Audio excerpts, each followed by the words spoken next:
नमस्कार मित्रों, मैं सुरेंद्र आपके समक्ष एक बार फिर से उपस्थित हूँ उत्तर प्रदेश की जनगणना को लेकर के। जैसा कि आपको पता है, आजकल डिजिटल जनगणना की बात चल रही है, चर्चा है। हो सकता हो कि ये साकार रूप भी धारण कर ले, लेकिन इसके पहले जो परीक्षाएं होने वाली हैं उसमें पुरानी जनगणना के हिसाब से प्रश्न पूछेगा। और सबसे लेटेस्ट जो जनगणना हुई है वो 2011 में हुई है। 2011 की जनगणना ही विभिन्न परीक्षाओं में पूछी जाती है, पूछी जाएगी। उसके बाद आप देखेंगे कि 2011 की जो जनगणना हुई थी राष्ट्रीय स्तर पे, उसमें यूपी की क्या कंडीशन है, उसी की चर्चा आज हम करेंगे। और चूँकि जनगणना क्यों जरूरी होती है ये भी जान लीजिए। चूँकि जनगणना के माध्यम से सरकार के पास आंकड़े होते हैं, उसी हिसाब से उसको संसाधन इकट्ठे करने होते हैं। लक्ष्य जान लीजिए, जनगणना का लक्ष्य क्या है, इसे सरकार जनगणना करवाती है। तो यूपी की जनसंख्या है 19,98,12,341। पुरुष हैं 92.29%।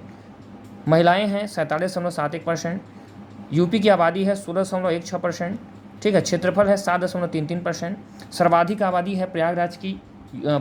सर्वाधिक आबादी वाले जो ज़िले हैं 4, उनको हम यहाँ इंडिकेट कर रहे हैं। तो सबसे ज़्यादा आबादी प्रयागराज में है, फिर मुरादाबाद में, गाजियाबाद में, आजमगढ़ में। लेकिन प्रयागराज का जो भौगोलिक क्षेत्रफल है चौथे कंडीशन पे है। पहले पे आपका है लखीमपुर खीरी। ठीक है, तो प्रयागराज में सबसे ज़्यादा आबादी रहने का कारण है, आप जान लीजिए, यहाँ पर न्यायिक नगरी है, धार्मिक नगरी है, शैक्षिक नगरी है और प्राचीन शहर है। और भौगोलिक कंडीशन गंगा यमुना का जो है विस्तृत कृषि क्षेत्र है, इसलिए यहाँ पे रहने के लिए मुनासिब समझा जाता है। न्यूनतम आबादी चित्रकूट, हमीरपुर, श्रावस्ती, ललितपुर में है। इन जिलों में मतलब सबसे पहले कम आबादी रहती है चित्रकूट में, जंगली एरिया है, हमीरपुर में, श्रावस्ती में, ललितपुर में। 0 से 6 साल की जो आबादी है सबसे ज़्यादा प्रयागराज में, मुरादाबाद में, सीतापुर में, आजमगढ़ में, बरेली में। 0 से 6 साल की जो न्यूनतम आबादी है महोबा में, हमीरपुर में, चित्रकूट में, बागपत में। उसके बाद है 15.41% 0 से 6 साल के जो मैक्सिमम आबादी है वो बहराइच में है। ठीक है, इसके बाद मिनिमम जो आबादी है परसेंटेज में वो है कानपुर में, 0 से 6 साल के बच्चों की बता रहा हूँ। वृद्धि दर जो है इसका पूरा देश स्तर पे जो है 20.23% है, लेकिन महिला ये है पुरुषों की वृद्धि दर, यह है महिलाओं की वृद्धि दर। ठीक है, उसके बाद है गौतम बुद्ध नगर। वृद्धि दर में जो सबसे ज़्यादा जो ज़िले हैं वो हैं गौतम बुद्ध नगर, ठीक है, जहाँ पे नोएडा है, फिर गाजियाबाद, श्रावस्ती। इसके बाद जो है सबसे कम वृद्धि जहाँ पे है वो है कानपुर नगर, हमीरपुर, बागपत। ये 3 जिले हैं जहाँ सबसे कम वृद्धि दर है।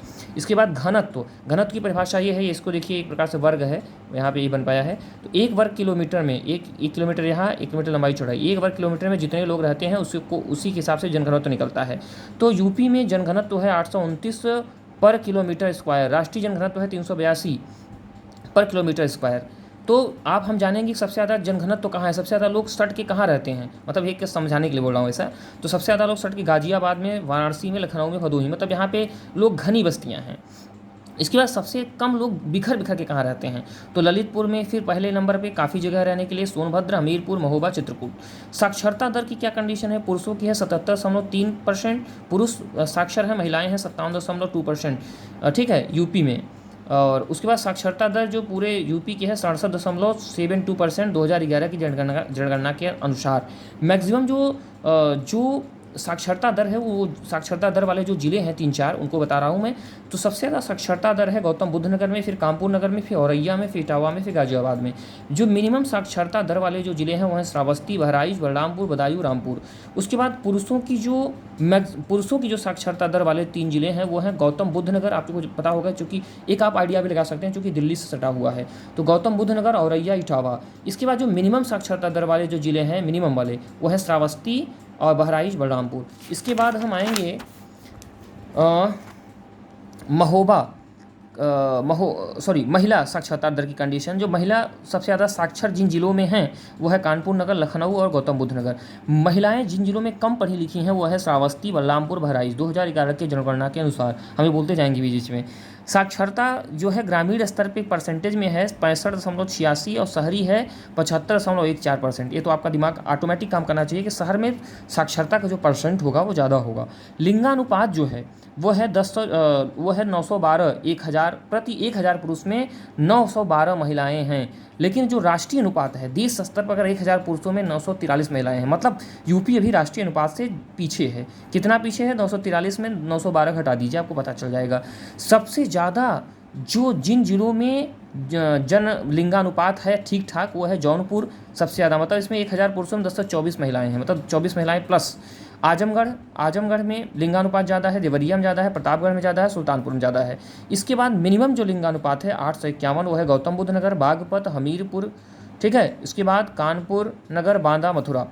मैक्सिमम जो शिशु का जो मैक्सिमम शिशु का जो है लिंगानुपात बलरामपुर में है, संत कबीर नगर में है, सिद्धार्थ नगर में, बहराइच में। मिनिमम जो शिशु की कंडीशन है वो है सबसे कम शिशु जहाँ पे बागपत में, गौतम बुद्ध नगर में, गाजियाबाद में। ये गौतम बुद्ध नगर, गाजियाबाद और दिल्ली सटे इलाके हैं, इसको जानते रहिएगा। ग्रामीण जो है ग्रामीण कंडीशन लिंगानुपात की 77.73%, नगरी है 22.27%। नगरी संकुल की कंडीशन क्या है घटते क्रम में? कानपुर नगर में, मतलब नगरी संकुल सबसे ज़्यादा कहाँ पे है? कानपुर नगर में, लखनऊ में, गाजियाबाद में, आगरा में, वाराणसी में, मेरठ में, प्रयागराज में। ये कंडीशन है। नगरी संकुल प्रयागराज थोड़ा पीछे है। नगर निगम क्षेत्र जो हैं वो उनका घटता क्रम ये है: लखनऊ, कानपुर नगर, गाजियाबाद, आगरा, मेरठ, वाराणसी, प्रयागराज। देश की जनसंख्या में यूपी का जो परसेंटेज है 11.79% नगरी, ठीक है। उसके बाद महाराष्ट्र में सबसे ज़्यादा नगरी जनसंख्या रहती है। ग्रामीण आबादी सबसे ज़्यादा कहाँ पे रहती है? मतलब सबसे ज़्यादा लोग जिस जिले में गांव में रहते हैं वो है प्रयागराज। सेकंड संख्या के हिसाब से, परसेंटेज नहीं बता रहा हूँ मैं। और सेकंड है गौतम बुद्ध नगर। मिनिमम में है गौतम बुद्ध नगर, मतलब सबसे कम लोग गांव में रहते हैं गौतम बुद्ध नगर में। लेकिन परसेंटेज में सबसे ज़्यादा लोग गाँव में श्रावस्ती में रहते हैं, और चूँकि इलाहाबाद बड़ा भी है ना प्रयागराज। उसके बाद मिनिमम जो गाजियाबाद में परसेंटेज में लोग रहते हैं कहाँ पे? नगरों में, ग्रामीण आबादी। मतलब सबसे कम लोग परसेंटेज में गांव में लोग गाजियाबाद में रहते हैं, और सबसे ज़्यादा लोग परसेंटेज में श्रावस्ती में रहते हैं गाँव में। नगरी आबादी क्या है परसेंटेज में? सबसे ज़्यादा गाजियाबाद की है, सबसे कम श्रावस्ती की है परसेंटेज में 2011 की जनगणना के अनुसार। मैंने कहा था ये चीज़ें मैं बोलता जाऊँगा। इसके बाद आप देखेंगे मैक्सिमम आबादी जो है वो है मैक्सिमम आबादी, ठीक है, नगरी आबादी जैसे है ना, गाजियाबाद, लखनऊ, कानपुर, आगरा, मेरठ। मिनिमम आबादी नगरी श्रावस्ती, चित्रकूट, कौशाम्बी, संत कबीर नगर, महाराजगंज। इसके बाद मैक्सिमम आबादी का जो परसेंटेज है वो नगरी का, वो है गाजियाबाद में, फिर लखनऊ में, कानपुर नगर में, गौतम बुद्ध नगर में, मेरठ में। मैक्सिमम आबादी का जो है परसेंटेज जो है नगरी का, मिनिमम का, वो है श्रावस्ती में, कुशीनगर में, महाराजगंज में, सुल्तानपुर में और प्रतापगढ़ में। इसके बाद हम अगले पॉइंट पे आएंगे। अगला पॉइंट हमारा है ग्रामीण जो आबादी का जो परसेंटेज है। मैक्सिमम मैंने बताया प्रयागराज में, फिर आजमगढ़ में, फिर जौनपुर में, सीतापुर में, फिर गोरखपुर में। इसके बाद मिनिमम आबादी जो है गाँव की है गौतम बुद्ध नगर में, महोबा में, हमीरपुर में, चित्रकूट में, बागपत में। ग्रामीण आबादी, ठीक है। मैक्सिमम परसेंटेज जो है अगर ग्रामीण आबादी का देखा जाए, परसेंटेज अलग होता है, संख्या अलग होती है। श्रावस्ती में, कुशीनगर में, महाराजगंज में, सुल्तानपुर में, प्रतापगढ़ में। यहाँ आपको कंफ्यूजन हो सकता है। अगर ग्रामीण आबादी परसेंटेज में सबसे ज़्यादा पूछेगा तो श्रावस्ती मारिएगा। अगर ग्रामीण आबादी संख्या में सबसे ज़्यादा पूछेगा तो प्रयागराज मारिएगा, टिक में। अगर ग्रामीण आबादी कम से कम कहाँ पे है तो महोबा में बताइएगा। अगर ग्रामीण आबादी कम से कम परसेंटेज में कहाँ है तो गाजियाबाद बताइएगा। अनुसूचित जातियाँ सबसे ज़्यादा कहाँ रहती हैं तो एससी सबसे ज़्यादा जो है एससी देश की 20.69% रहती हैं यूपी में।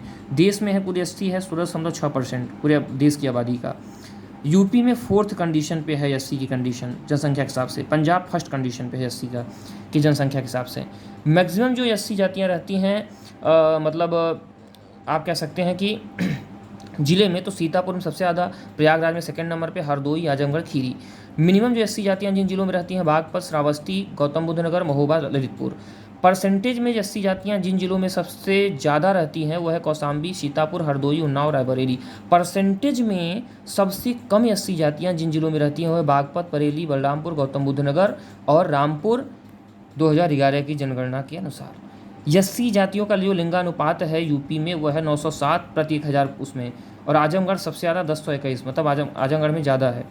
एसटी की कंडीशन क्या है देखते हैं। 0.57% एसटी हमारे देश में हैं, हमारे उत्तर प्रदेश में है। देश में है एसटी 8.6%, मतलब बहुत कम रहते हैं यूपी में एसटी, शेड्यूल्ड ट्राइब्स।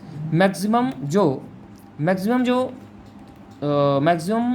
जो एसटी जातियाँ हैं वो जिन जिलों में रहती हैं उनका नाम मैं बता रहा हूँ। सबसे ज़्यादा जिन जिलों में है सोनभद्र, बलिया, देवरिया, कुशीनगर।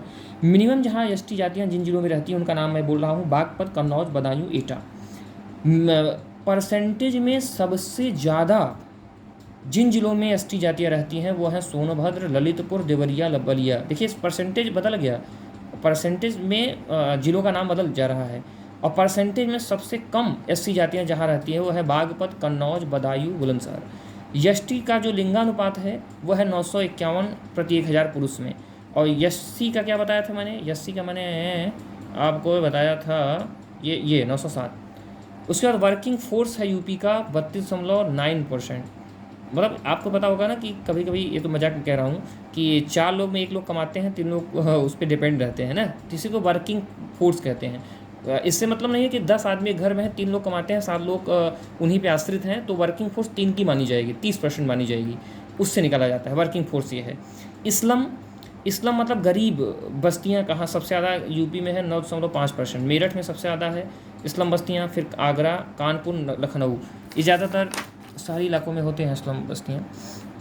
हिंदू जो है, हिंदुओं का धर्म के हिसाब से परसेंटेज, तो हिंदू 79.7% है, मुस्लिम 19.26% है, सिख हैं 0.32%, ईसाई हैं 0.18%, जैन हैं आपके 0.11%, बौद्ध हैं 0.1%। हो सकता है वीडियो थोड़ा सा ब्लर आए, लेकिन इसमें जो है सिर्फ मैंने बोल रहा हूँ साफ साफ, आप इसको समझ सकते हैं।